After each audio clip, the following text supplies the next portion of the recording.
Good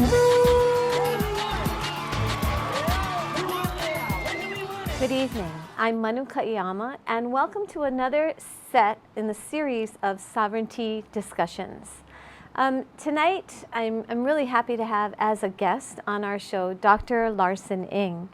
Larson comes from us from the College of Education. And Larson, I'm wondering if you could give us a little bit about your background for the audience at home so they'll know who you are. First of all, thank you for inviting me this evening. I'm humbled and delighted to be part of tonight's broadcast. Again, my name is Larson Ng, local raised here in Kalihi, a former student of the University of Hawaii, and in particular, a former student of one Professor Manu Kaiyama of accounting. Upon graduation, a little working in the private sector, and after finishing my PhD, joining back with other the Native Hawaiian gang at the University of Hawaii Manoa, now at the College of Education. Okay, well, good. Thank you so much for coming. Now, I'm really proud that you were a former student of mine in accounting, and that you're still here is good because you survived the class, so that's always my ka'i. But what's interesting is going to be our topic today, and to find out that you have the same ideas that we have been talking about in private and conversations that we've been having at other venues. And I thought it would be really nice to have someone come and speak about the topic of national economic viability for the nation of Hawaii.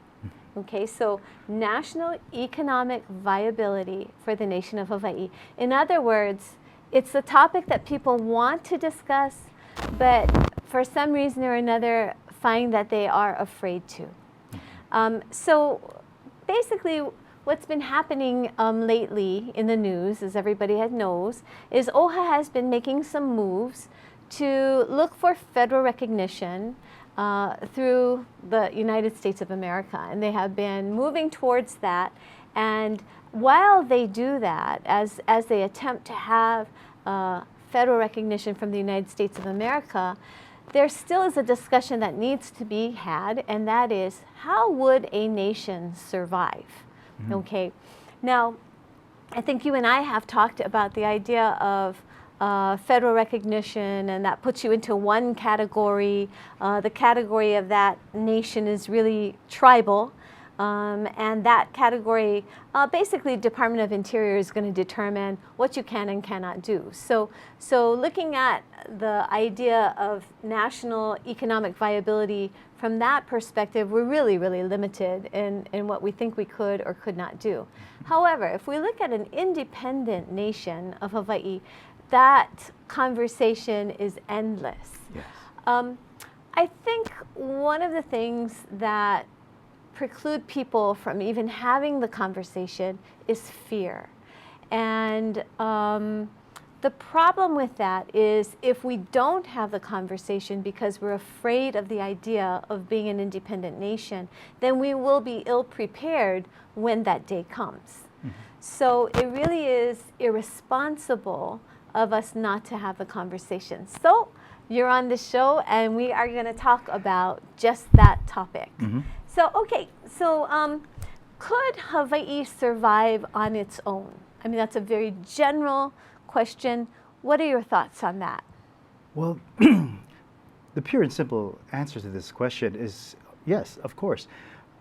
The idea that Hawaii, as a sovereign state, it's not economically viable, that is based in the fears of the dogma that we've been living here, that we have to be with the U.S. Without the U.S., we have no economic engine. It's the U.S. that supplies us with the money, the kala.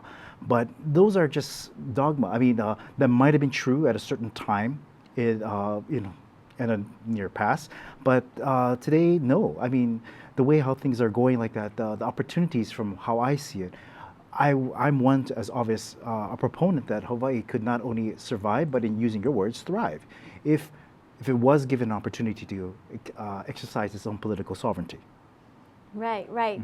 And I like to use the word thrive, and I cannot actually claim ownership over that, because when I was having a conversation with Lila Berg, she and I were talking about, this idea of sustainability, and she was saying, she was one who was saying, what about thrivability? And I said, yeah, that's the term I'm trying to find that we can embrace, because we don't just want to survive.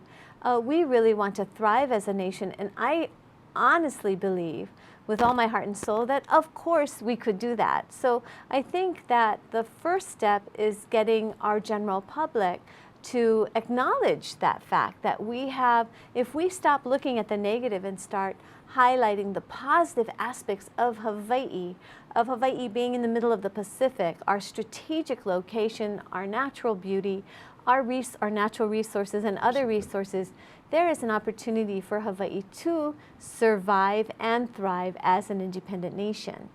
So thinking about that, I started thinking about other independent nations, you know, that are island nations. And because when people, I'm not quite sure what the fear is, but when they start talking to me and letting me in on, you know, how they feel, much of it is surrounded by the idea that we would be an island nation. And so, you know, I went and I started thinking about other island nations. Japan is an island nation. No, absolutely. I mean, again, a lot of the dogmas that we live that, oh yeah, we have to be with the U.S., but you're absolutely right. In this day and age, in the 21st century, there are a number of island nations in the Pacific, by the way, that, as you mentioned, Japan, we can talk about the Philippines, and one of my most favorite island states, or even just what we call city-states of Singapore, not only able to survive, but powerful economic engines of Asia, for example. And to think that Hawaii could not mimic, equal, if not extend the success of what we see in those island nations. I mean, really, I don't know what veneer is being covered on everybody's eyes. It is there and it does exist. It does exist. Right, right. Yeah. I mean, Bahamas, really, you need to take a step back and stop thinking with this preconceived idea that it would be impossible. Absolutely not. So that's the first step, I think, is getting away from the fear of being an independent nation and then having a really good dialogue. Right. Now, I have attempted to have, in the last couple of months or so, I've talked to a number of business people, okay? So this is not just Kanaka Maoli, not just Hawaiians, but business people, and trying to find out their perspective on Hawaii as an independent nation. And once they get over the idea of, oh, this will never happen, or how do you foresee this to happen, and they just start talking about what would be necessary for us to be a viable independent nation economically, then they start throwing out all kinds of ideas. And I'm thinking about, you know, some of the positives or some of the advantages of being an independent island nation. I mean, the number one, I think, from my perspective, is that decisions are made locally. So we're not waiting for someone thousands of miles across the ocean to make certain key decisions for us. What are some other positives that you can think of that we would have as an independent island nation, especially from the economic side? Well, just feeding on from what you just said, I mean, decisions can be made locally. It can be much more responsive and quickly given the business opportunities that we have. And just to go a half step back, the idea that I know that's propagated that, oh, a lot of businesses would leave. I mean, if Hawaii all of a sudden became not part of the United States, which is a complete fallacy. Most of these businesses are global in nature. So they're not averse to dealing with countries that are, foreign countries that is not part of the U.S. So for them, I don't know where this dogma comes in that, oh, if Hawaii wasn't, oh, Walmart will not operate here. Walmart will operate here, not to mention the other bigger corporations that here. So, but going back to your point, without decisions being made thousands of miles away, we have, again, quicker decisions. We can make decisions that matter faster, that especially in the time, if we are politically sovereign, much more responsive and much more in tune to the minds of the people here. Yeah, that's, I've had that in many of the conversations with different business people, the idea of what happens with businesses and just the normal makaainana might be thinking very bizarre things, and I don't know where they get these ideas from. Like, I'll no longer be able to drive a car, or I'll have to have a kalo farm in my front yard, and this is just sort of nonsense. But they're natural fears, I think. When you come from a business perspective, I mean, businesses have a mission.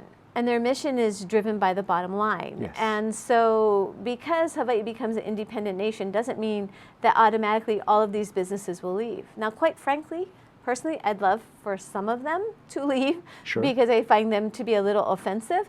But in the long run, a corporation is going to stick around and they're going to survey the landscape and they're going to see, okay, what's happening here? I mean, if Hawaii were to go on and have less regulation, if Hawaii were to go on and streamline their imports and exports, if we were to go on and make certain huge changes in the model that we use, the system that we incorporate now, it could be a very attractive place for businesses to come and participate in the state of Hawaii, in the nation of Hawaii. So I see that as a little bit of propaganda being thrown out there to make people scared so they don't think like that.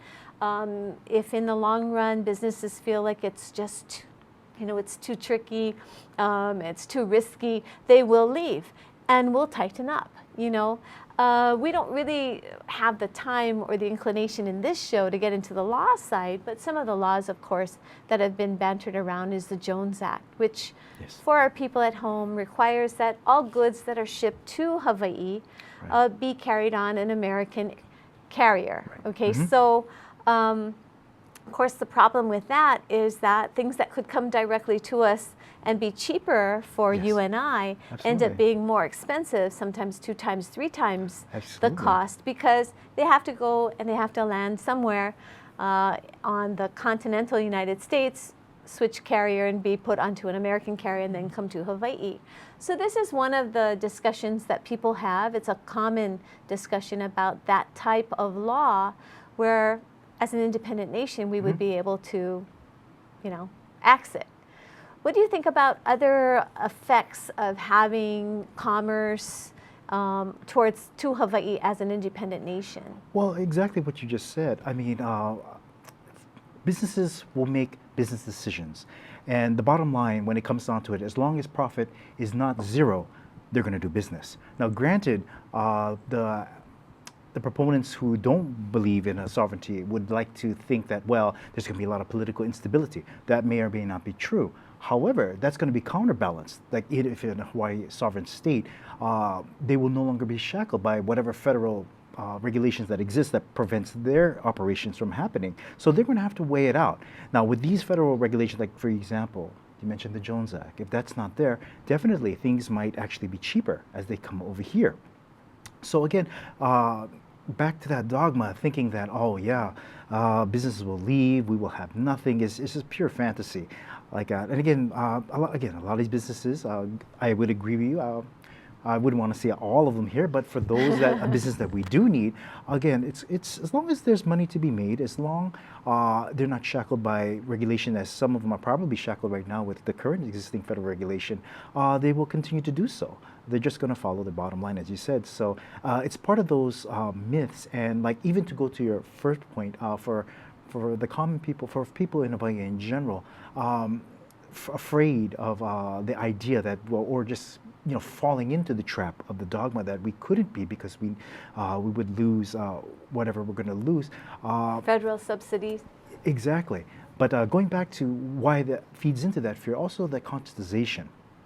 And thanks to what we're talking about now, the more we talk about it, the less fear I do believe that it's going to be, because I'm a proponent that Hawaii can not just, as what you said, survive and thrive, but the message is not out there as deep enough as I think both we would have to agree that we would like to see that actually people would actually benefit. In our previous discussions, one of the things that off the top of my head, if someone were to ask me, well, what would be the near-term effect that would benefit me or benefit anybody living in Hawaii? I would simply say, well, from the top of my head, I would think I always say 30% richer. And they say, what do you mean?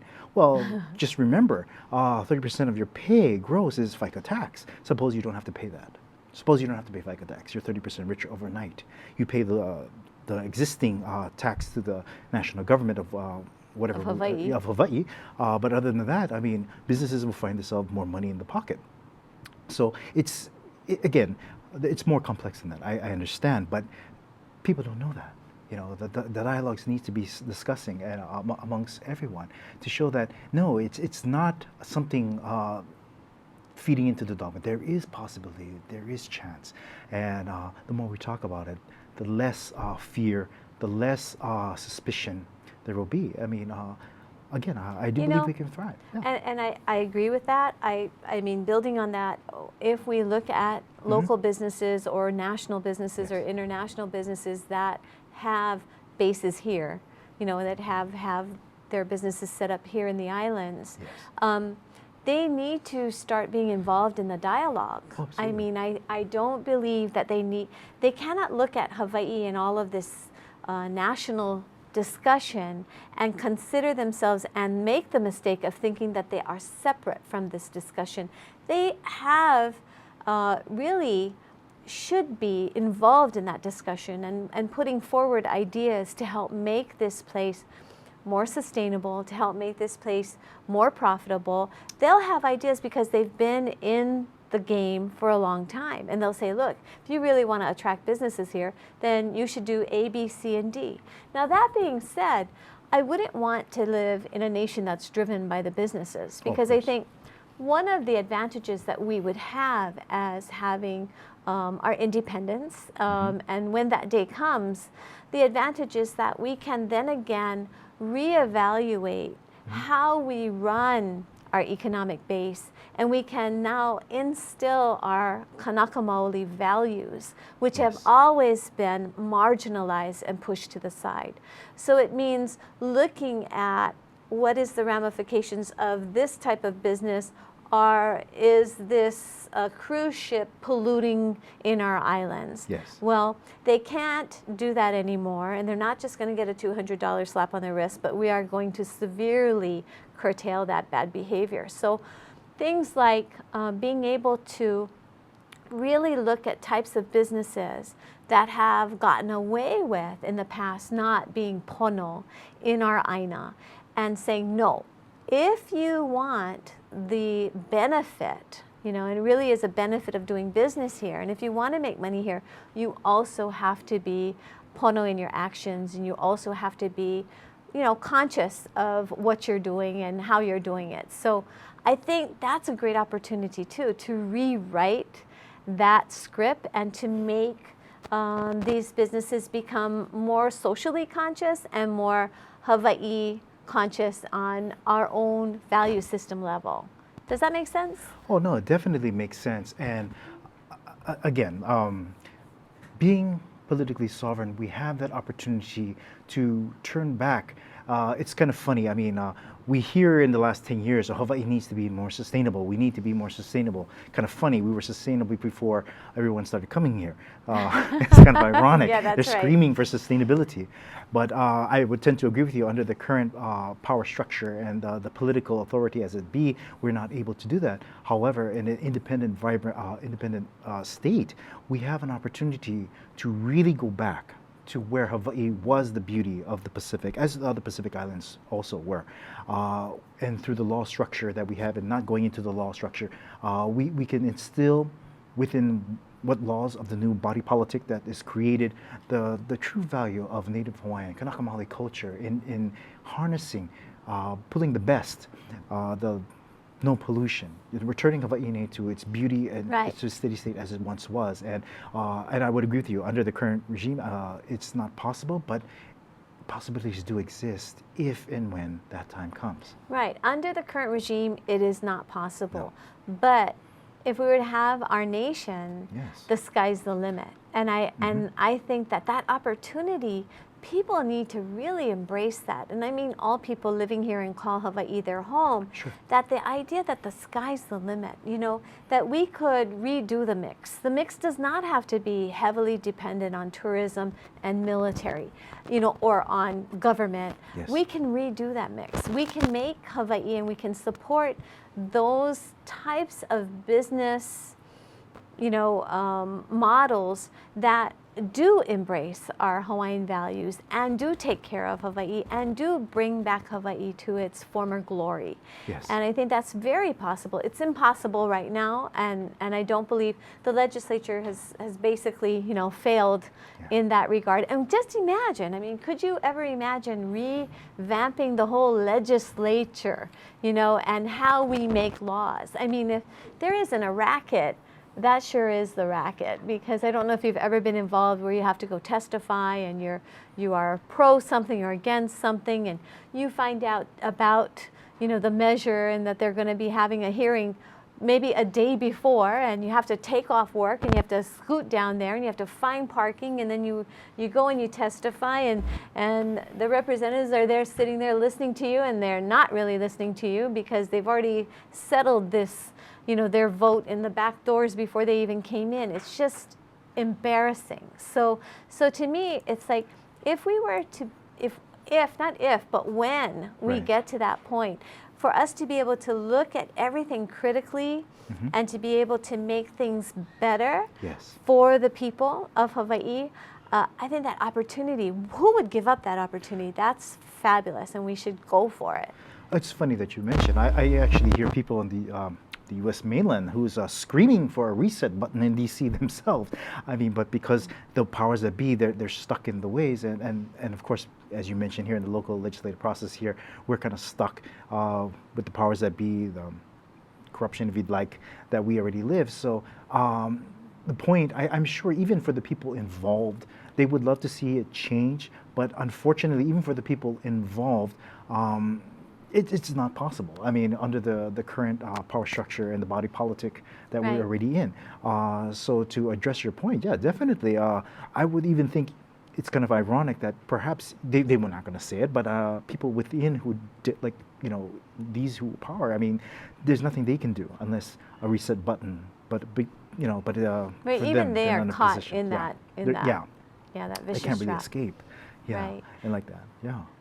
I know, you know, and not to say that everything business is right and everything, because we do know historically that businesses pretty much run, you know, the country of America, and it goes to the highest bidder and the person who gives the right amount. You know, many times we see that whoever donates the right amount to whatever representative or whoever's serving on a committee that's important for decisions to be made tends to go that way.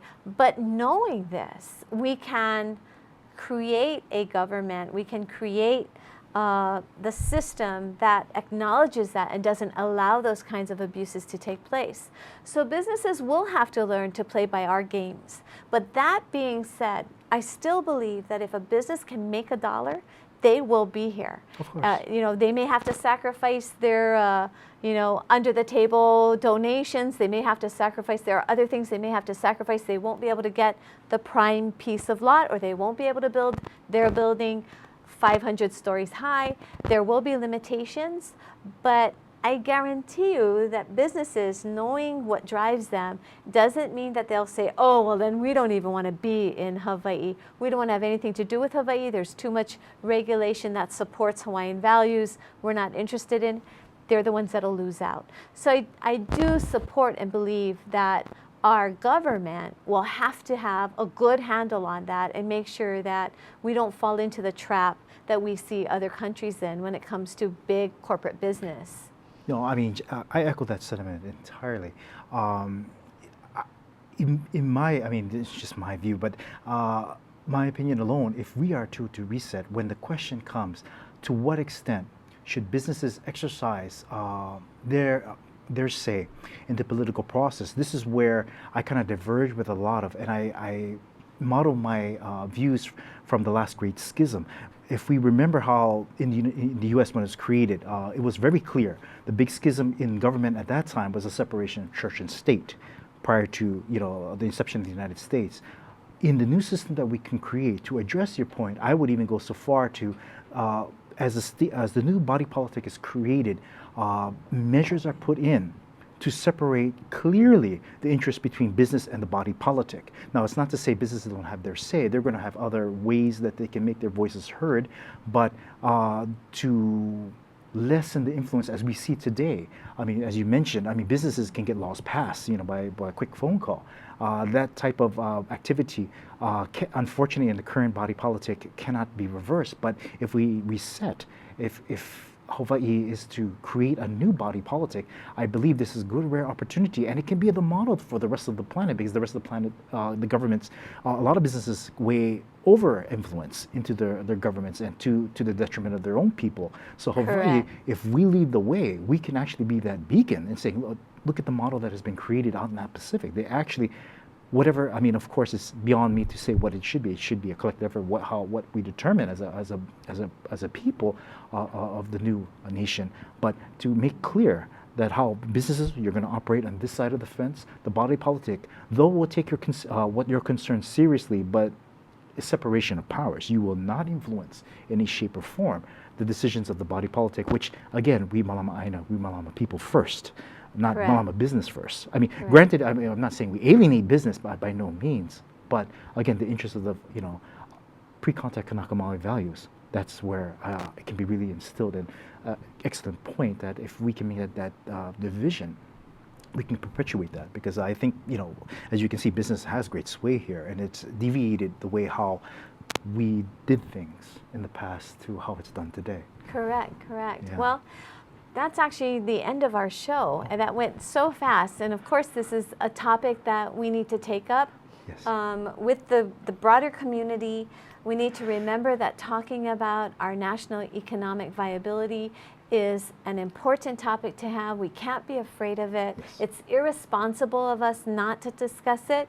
And we have many people that support your and my idea that really the sky's the limit. Absolutely. We could do whatever we want to and need to do to make Hawaii a thriving nation. So mahalo for joining us, and we hope to continue the dialogue. Aloha. Aloha.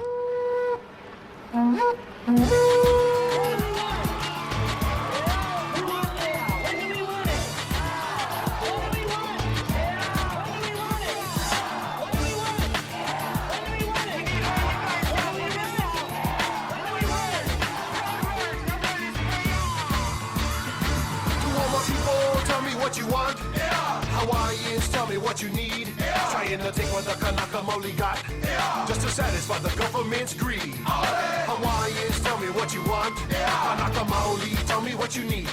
We must never forget what our kupuna taught. Even if I have to bleed. The educator, mana o deeper than a crater. You should've known by now that I'll be back sooner or later with even greater. Mana, you know they didn't wanna ever go down while they see us rising like an elevator. But it's time for the indigenous uprise. I see the fire burning in the children's eyes. Another freeway, another hey y'all dies. It's time to make the government joke on their lies. The term Hawaiian homes is a joke.